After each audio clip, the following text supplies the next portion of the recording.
in every way, yet I'm still welcome in the arms of the King. I have punched and been knocked down. Welcome to Talking Shop. We are back at it with another episode of What in the Hermeneutic. With me, as always, is Cindy, who is a student of Biblical Hermeneutics. I'm Paul, and what we do is we take a conversation from these principles of biblical interpretation, using usually one of my sermons as kind of fodder for the discussion. But we're going to just turn it over to you, let you take it away. Okay. What do you have for us today? All right, so today I thought it would be kind of fun to hit on an allegorical interpretation of a text. I think we do this more often than we would like to admit with the texts of Scripture, and I don't think it's like the worst thing ever, but it's just a The church did it for years. Yeah, These the church fathers all over the typical, place. Yeah. So it's not like terrible, but it's just good to know what you're doing with the text and make those choices consciously rather than kind of ending up like, I didn't know. So there's a lot of different ways a couple different ways that we can look at a text like this that could be considered an allegorical interpretation. So pretty much what we're talking about is, if you have a story, and we'll talk about one of your sermons coming up, if you have a story in the Bible, let's say of Jesus doing a miracle or something like that. Right. The question becomes, is that significant in the story of the gospel itself as its own thing, into that internal world, that internal story? Or is that immediately applicable to my life, pulling it kind of like out of the story and having it tell something directly to me? So we're just going to kind of look at a little bit of the differences about an allegorical. Yeah. Pulling it out and applying it directly to me is more the allegorical interpretation of the text, meaning it's kind of like turns into a metaphor. So Jesus does something and then it immediately means. So instead of dealing with the story and the narrative, how it moves the narrative forward or what it informs in the narrative, it's taking it and moving it directly to applicable to me here now. Kind of like we were talking applicable to about your hearers, that kind of thing. We were talking about parables in this way, where they were kind of this extended metaphor that we could take truths from the words of Jesus and pull them out. This is not what we're going to talk about. This is not a parable. This is not the same thing. So what are we talking about? What story did you preach on? So this was from Matthew 14. It was a few weeks back. Jesus walking on water, and then the famous Peter getting out of the boat and going. You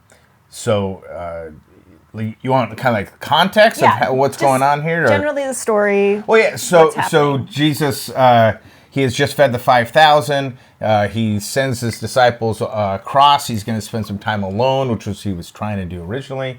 And he dismisses the crowds, goes up on a mountain to pray. And the disciples, when they're out going across the sea, encounter a storm. The text, if I remember right, I mean, it's pretty interesting. It says like the wind was against them, like the storm stood against them, that kind of thing. And Jesus comes to them. Again, it's all very specific. He comes to them walking on the water. They're terrified because they think it's a ghost. Peter says, he comforts them. And then Peter has that exchange, if it is you, command me to come to you on the water. He makes it a little bit and then sinks into the water. When he begins to look at the wind, again, it's an interesting phraseology there, and he picks him back up out of the water. Immediately, it says he snatches him up, and then he asks the great question, why do you doubt? Gets in the boat, and the wind and the waves cease when they get in the boat, and then they respond, truly you are the Son of God. So that's the text. Okay. Right? And this is classic Peter, Jesus. And so we probably heard this one preached a lot of different ways. Maybe you've preached it a couple different ways as well. In our textbook here, What Does This Mean by Dr. Voelz, We're looking at chapter 9, and this is talking about some of the complexities on level 2. So if you remember, we have 3 different levels of meaning. The first level of meaning of the words is just what the words mean, understanding what they mean in a sentence, like Jesus walked on water. Right. What does that mean? The second level, however, is what do we understand this to mean in the world of Scripture, and maybe what does this mean about this outside world too? So we're starting to connect the dots more than just what the text on the page, but what is the significance of kind of Jesus the walking actions, on the water. Sure. Level 3, we'll talk about that another time, but that's other stuff. So really, this is just kind of a complexity. What do we do? How do we understand this to work on level 2? What can we do to preach this faithfully? So it is chapter 9. Like I said, we're talking about the relationship of words and what it means to kind of this internal world and external world. So Matthew tells this story, I remember we were talking about this earlier, in a particular way, right. When talking about Jesus. So when we're considering this story and what it means for the way Matthew has told it, it's going to be different maybe from the way Luke told this story. Yeah. Or, Yeah, actually that's an interesting, sometimes I think as preachers we'll struggle with this because I think we do this in Bible study too, is where you're maybe looking at one text, but we know the other stories from the other Gospels, and we fill in the blanks in that sort of thing. And I think that does, again, not that there's not a place for that, but you're cutting off the author. Like he's telling it in a particular way for a reason. And I think that's actually keeping it out of the allegorical kind of, we're like, why does he tell it the way he is? Like, you have to deal with that first. So this story, for instance, one of the things we're talking about is, in other Gospels, Jesus, when he walks in the water, he acts like he's going to pass them by. Like he's just walking past them. They see him, think it's a ghost, and they cry out in fear. And then he has this exchange. In this one, he goes directly to them. Mm-hmm. Like it literally says he goes to them. And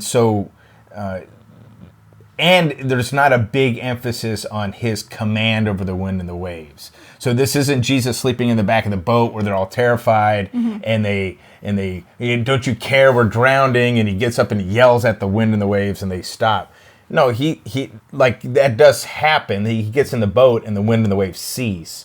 But there's no like command from him. So it's like those things that people may focus on aren't actually in this text. The text itself doesn't include those things. So that's a good point. Yeah. If we're preaching the story of Matthew, let's look at the elements that he gives us in the story. So Jesus is walking towards the disciples instead of past them. Right. And he's not necessarily... The emphasis doesn't seem to be on his command over the elements. I mean, clearly it's there. He's walking on water. Right. But doesn't seem to be the emphasis that Matthew's making. Okay, so what would you say then, reading the story, is the emphasis that Matthew is making? So the emphasis I took from it is that that our God is one who comes to his disciples. Like he comes to them. Good. And so, like even his words to Peter when he saves him from drowning, is and he says, "Oh, you have little faith. Why did you doubt?" So this was what I did in my sermon on it was I really kind of ended up focusing there is that language of doubt. Like, why are you doubting? You have a God who comes to you. Okay. Firstly focused on how the story is presenting it. Right. Yeah. So I think what happens sometimes is we get too excited because we're doing all this stuff at the same time. Sure. And maybe not piecing it out. We get too excited to just jump right to what does this mean for us today in our world. But one step that we need to take is just to remember that this is a story being told about a historical event in a particular time. Right. And so let's read that for what it is first before we take those next steps of interpretation to see what does this mean for me. Because I wasn't in the boat looking at Jesus during the middle of a storm. So this story right here doesn't personally include me. but it means something for me. Right. And that's the next step that we're going to get to. So one of the things that Voelz talks about in this section is once we recognize that this story is intended to be kind of like a historical narrative or description of what's going on, we can learn three things. We can learn about an understanding of human nature. So, kind of like, why are you doubting? That Peter doubted. Sure. That's an understanding of human nature. Their fear, those kind of things. Yep. We can understand the historical development of the story. So, Jesus was along his ministry doing these things, commanding over fear, I guess, right? Or able to help. How would you say that? What would the narrative, like John the Baptist is dead. He feeds the 5,000. Now he's walking on water. Like there's a movement from the ministry of John the Baptist now focusing solely on Christ. The ministry is still hasn't been deterred. Yeah. Again, not to belabor my point, God still comes to you, right? He's still coming. The kingdom is still coming. That kind of thing. I think. So part of the story, we're focused on the story. But that's in the story, right? Yeah. And then the next thing that he says that we can learn from something like this is what God is doing in history. Yeah. Which that kind of connects as well. So we're learning something about externally about what happened in this story. Now, I think when we jump right to allegory, what this is going to do, some ways that I can just think I've maybe even heard it before, is what do we do? Well, see, this is where you went in your sermon, and I don't want to say that. But what do we do in the storms of our life? And keep your eyes on Jesus, that kind of stuff. That directly took the story and just told me something like a parable would do. We're trying not to do that. So for instance, I think a way to kind of hit at because I did go to allegory in my sermon for sure, but I think what it would be is here you would kind of do something like, the call is to get out of the boat and go with Jesus. Right, and that's you as a disciple, and your Lord has called you, but the storms of life are going to take your eyes off of Jesus, right? And when you do that, you start to sink, right? And that's an allegory pulling straight from this text, jumping right into your life. That turned into like a metaphor. That isn't, I think, actually doing justice to the thrust of the text. Okay.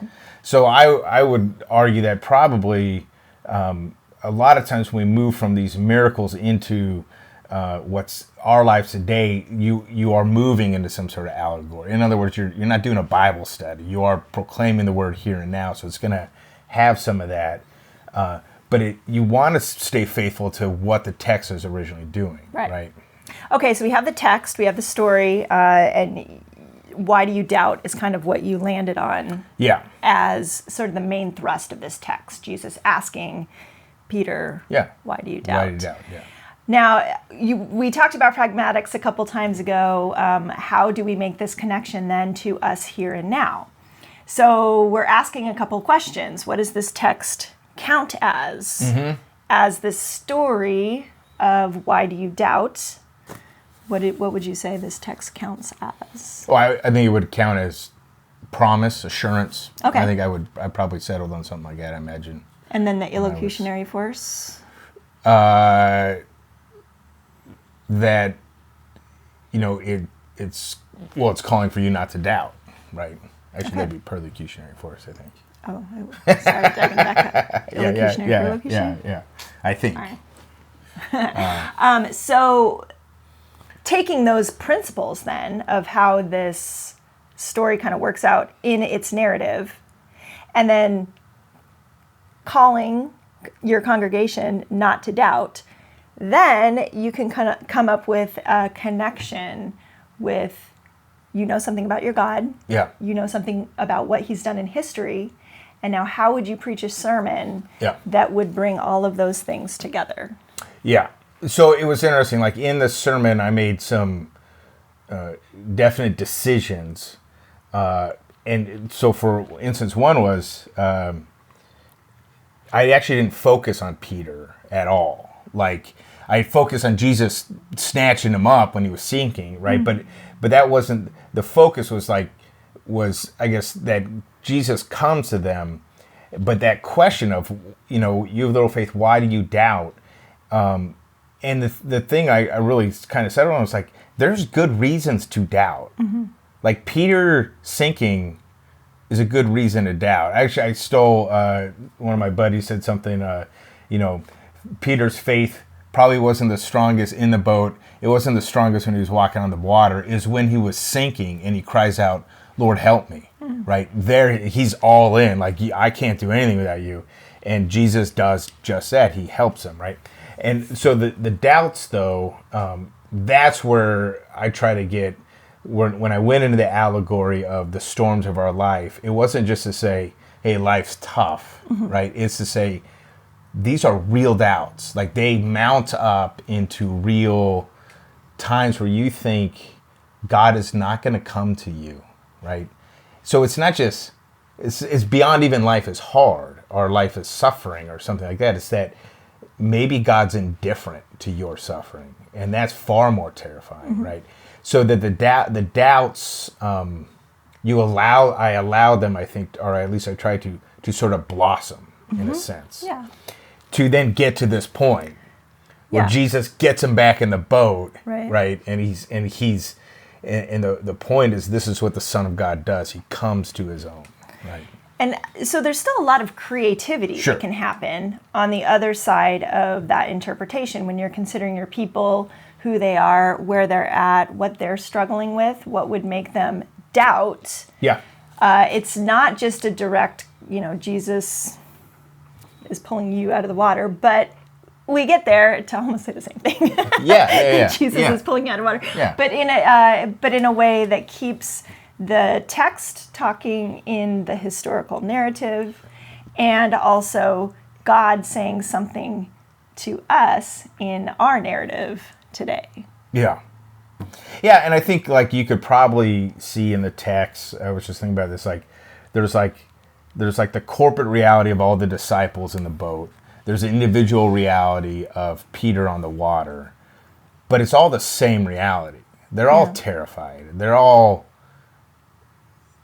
They all think they're battling these storms by themselves, right? That Christ isn't coming to them, mm-hmm. right?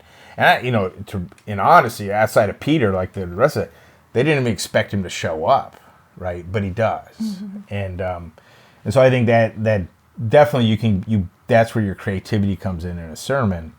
I think Matt, when we were talking about this text, made a point. He said in our Talking Shop video, he said something like, there's probably a better way to do this hermeneutically.